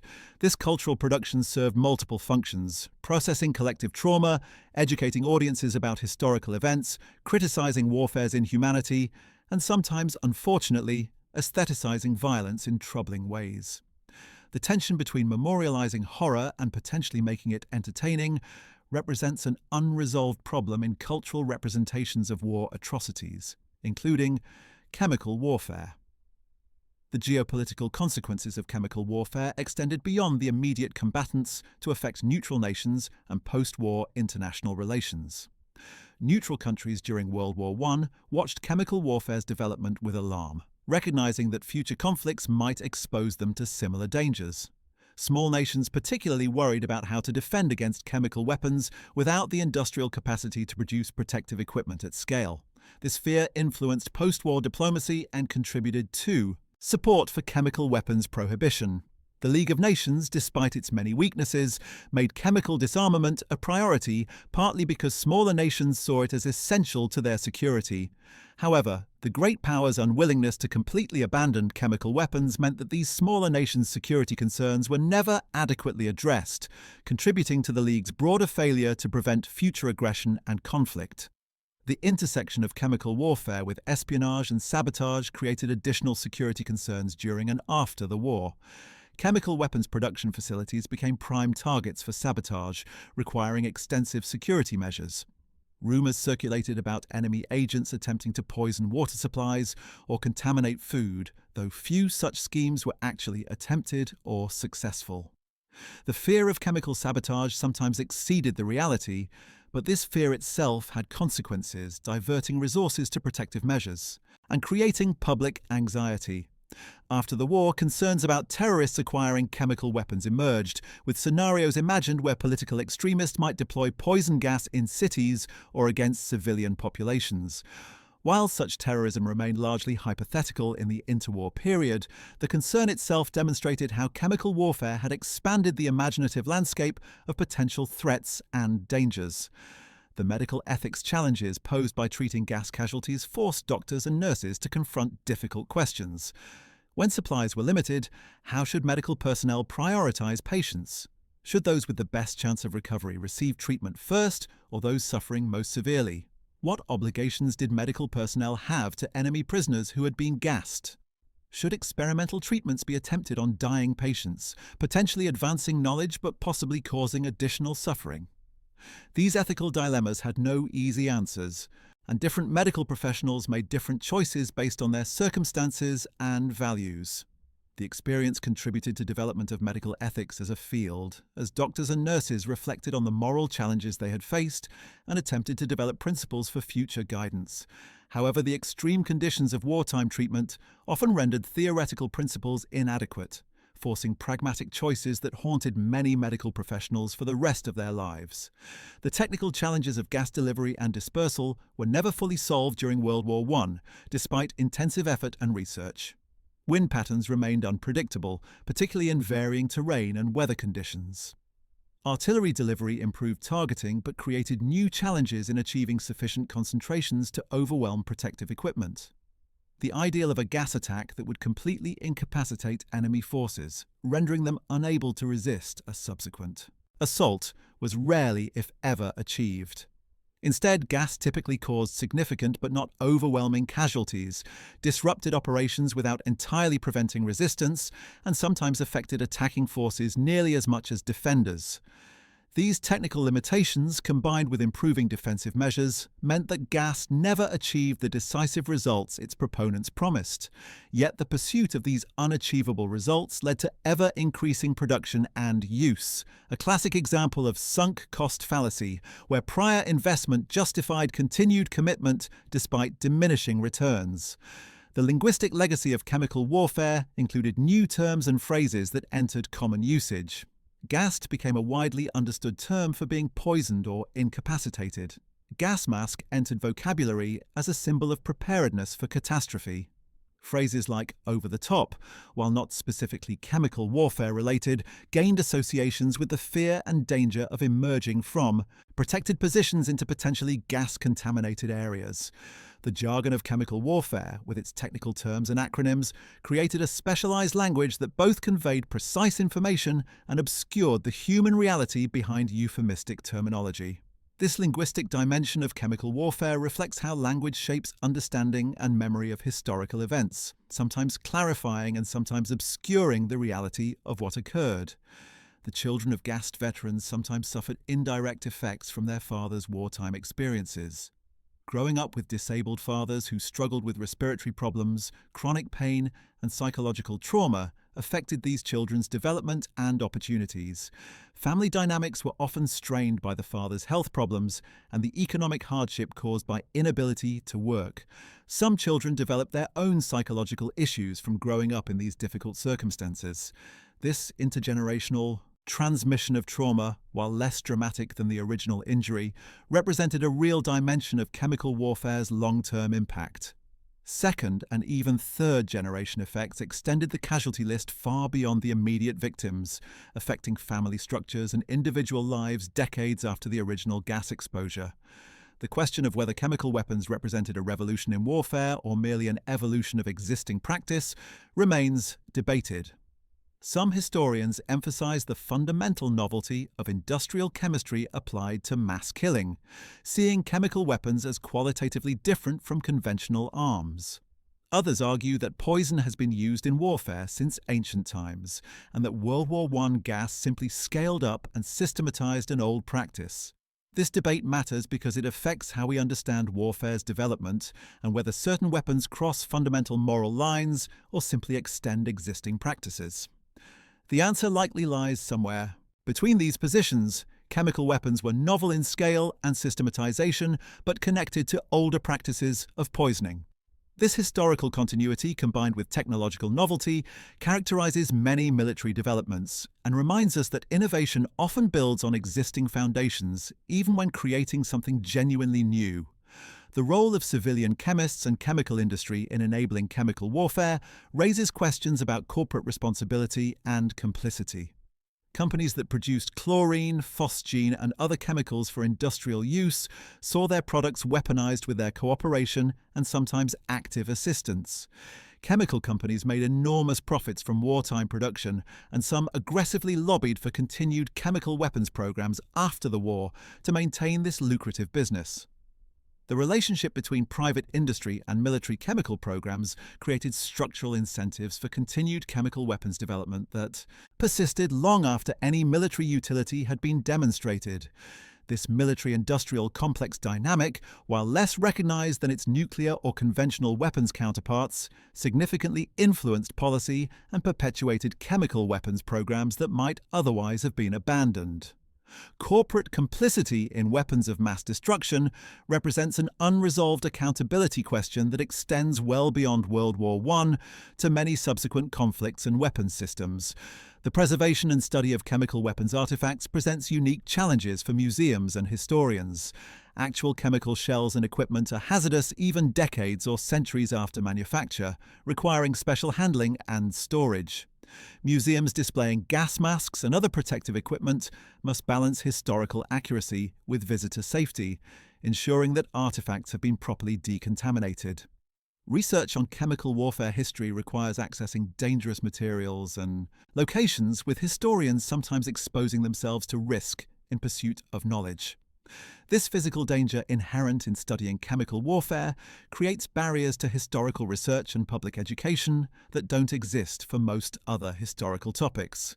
The materiality of chemical weapons, their persistent physical danger, makes them unique among historical artifacts and shapes how they can be remembered and studied. The philosophical implications of chemical warfare extend to fundamental questions about human nature and civilization's fragility. How could nations that considered themselves civilized and moral so quickly adopt weapons that cause such terrible suffering? What does chemical warfare reveal about the limits of ethical reasoning under pressure? Can civilizations survive the existence of weapons that can kill on a mass scale with relatively limited resources?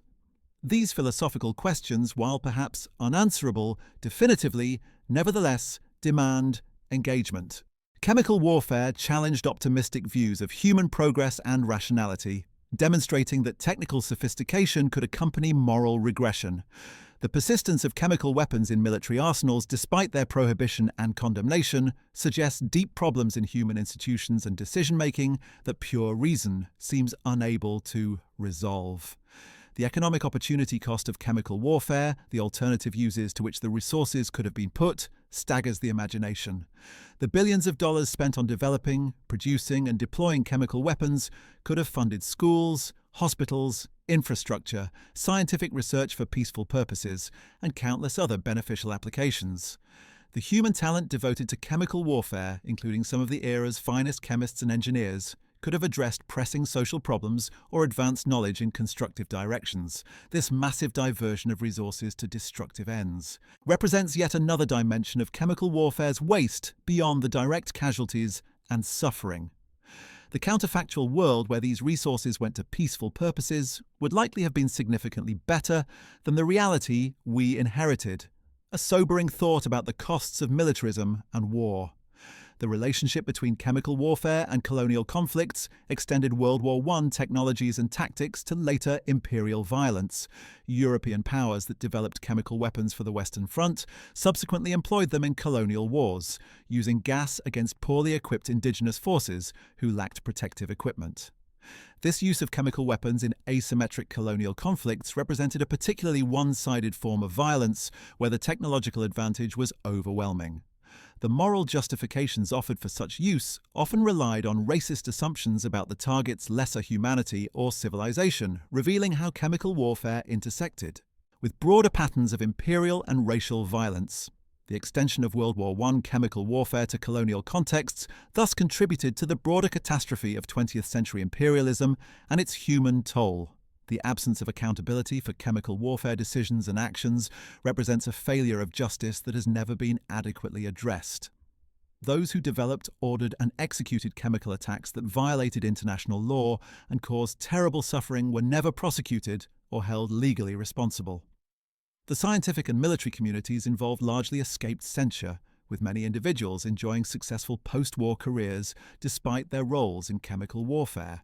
This impunity sent a message that chemical warfare, while officially prohibited, carried no real consequences for its practitioners. The contrast with how other war crimes have sometimes been prosecuted makes the absence of accountability for chemical warfare particularly striking. This justice deficit contributes to ongoing problems with weapons of mass destruction, as the lack of consequences for chemical warfare may have emboldened later development and use of similarly terrible weapons. As we approach the end of this exploration, it becomes clear that chemical warfare in World War I represented a turning point in human history, demonstrating both the heights of scientific achievement and the depths of moral failure. The same chemical industry that promised to feed growing populations and cure diseases was weaponized to kill and maim on an unprecedented scale. The same scientific method that had advanced human knowledge was applied to developing ever more effective means of inflicting suffering. This dual nature of modern science and technology, capable of tremendous good and terrible evil depending on how humans choose to apply it, remains one of the defining challenges of our era. World War I chemical warfare was neither the first nor the last example of this pattern, but it stands as a particularly stark illustration of the moral choices that scientific advancement forces upon us.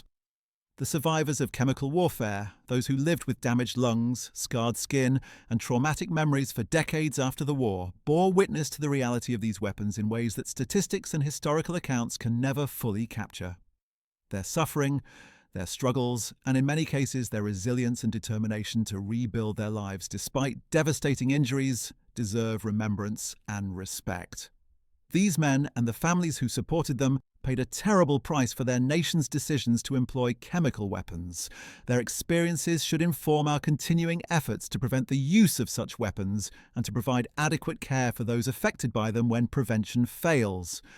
The moral obligation to learn from their suffering and to work toward a world where chemical weapons are truly abolished, not merely prohibited, remains as urgent today as it was when the last guns fell silent in November 1918. The contemporary relevance of World War I chemical warfare extends far beyond historical interest. Current debates about chemical weapons use in Syria, concerns about terrorist acquisition of toxic agents, and ongoing efforts to destroy remaining chemical weapons stockpiles all connect directly to the legacy of World War I. The Chemical Weapons Convention, which entered into force in 1997 and has been signed by most nations, represents the strongest international prohibition yet achieved. But even this agreement faces challenges in enforcement and verification. The Organization for the Prohibition of Chemical Weapons works to eliminate chemical weapons globally. But the task remains incomplete more than a century after their first large-scale use. Understanding how chemical weapons were developed, deployed, and eventually partially controlled in the World War I era provides essential context for contemporary policy debates and security challenges. The environmental remediation of World War I battlefields continues to this day, with teams regularly discovering and safely disposing of chemical munitions. The Zone Rouge in France, areas so contaminated and damaged by warfare that they remain largely uninhabitable, includes regions where chemical weapons use was particularly intense. Soil contamination from mustard gas and other persistent agents affects agricultural use and poses risks to people living near or working on former battlefields. The cost of ongoing cleanup and the residual environmental damage represent yet another long-term consequence of chemical warfare that extends its impact far beyond the immediate wartime context. This environmental persistence serves as a physical reminder of the war's chemical legacy, literally embodied in the landscape itself. The educational imperative to teach future generations about chemical warfare faces challenges as World War I recedes further into the past. How can educators convey the visceral horror of gas attacks to students who have no living connection to the events? What role should graphic descriptions and images play in teaching about chemical warfare's reality? How can historical education avoid either sanitizing the horror or traumatizing students with excessive detail? These pedagogical questions have no perfect answers, but addressing them thoughtfully matters for ensuring that the lessons of World War I chemical warfare are not lost. Museums, documentaries, literature, and formal education all play roles in transmitting this knowledge, each with their own strengths and limitations in conveying both factual information and moral understanding. The comparative study of chemical warfare across different conflicts reveals both continuities and changes in how these weapons have been used. World War I established many patterns that would recur in later conflicts. Initial shock, value giving way to defensive adaptation, moral condemnation from victims accompanied by perpetrators' justifications, international efforts at prohibition that achieve partial success at best, and long-term health and environmental consequences extending far beyond the immediate combat. Subsequent uses of chemical weapons in colonial conflicts, the Iran-Iraq War, and Syrian civil war all echo World War I patterns, while also showing how specific circumstances shape chemical warfare's nature and impact. This comparative perspective helps identify which aspects of World War I chemical warfare were unique to that conflict and which represent more general features of how these weapons are developed, deployed, and experienced. The memoirs and personal testimonies of gas warfare participants, preserved in archives and published accounts, provide invaluable primary source material for understanding the human experience of chemical warfare. Reading a soldier's letter home describing a gas attack or a nurse's diary entry about treating gas casualties conveys aspects of the experience that official military histories and statistical analyses cannot capture. These personal accounts reveal the fear, suffering, courage, and moral struggle that individuals experienced, grounding the broader historical narrative in specific human stories. Preserving and making accessible these personal testimonies remains an important task for historians and archivists, ensuring that future generations can connect with World War I chemical warfare's human reality, rather than knowing it only through abstract descriptions and numbers. The technological trajectory from World War I chemical weapons to modern chemical warfare capabilities demonstrates both progress and continuity. Contemporary chemical agents are far more lethal than those used in 1914 to 1918, with nerve agents representing a qualitatively more dangerous category than the choking and blister agents of World War I. Delivery systems have advanced from crude cylinders and simple artillery shells to sophisticated weapons capable of precise targeting. Protective equipment has improved correspondingly, though perfect defense against all chemical threats remains elusive. This technological evolution means that the chemical warfare threat today is potentially more dangerous than it was a century ago, even though international prohibitions are stronger. The arms race dynamic that characterized World War I chemical warfare continues in modified form, with defensive measures driving offensive innovations and vice versa. The intersection of chemical warfare history with broader narratives about World War I and 20th century history deserves consideration. Chemical weapons appear in most comprehensive histories of the war, but the depth of coverage varies considerably. Some accounts treat gas warfare as a significant but ultimately secondary aspect of the conflict, while others argue it fundamentally shaped the war's nature and outcome. Similarly, in broader 20th century histories, World War I chemical warfare sometimes appears as a precursor to nuclear weapons and other weapons of mass destruction, while in other accounts it receives less emphasis. These historiographical choices reflect different interpretive frameworks and priorities, but they also affect public understanding of chemical warfare's significance. A comprehensive understanding requires engaging with multiple historical perspectives and recognizing that different narratives can all contain valuable insights, even when they emphasize different aspects of the same events. The challenge of maintaining international cooperation on chemical weapons prohibition in an increasingly multipolar and contested world order tests whether the lessons of World War I chemical warfare remain relevant. The post-World War I international system that produced the Geneva Protocol operated under very different conditions than today's globalized but fragmented world. New technologies, new threats, and new geopolitical alignments all affect how chemical weapons are viewed and regulated. The success or failure of contemporary efforts to prevent chemical weapons use will determine whether the World War I experience contributed to lasting change or merely represented a temporary aberration in the long history of humanity, employing any available weapon against enemies. This is not merely an academic question, but one with real implications for human security and welfare in the coming decades.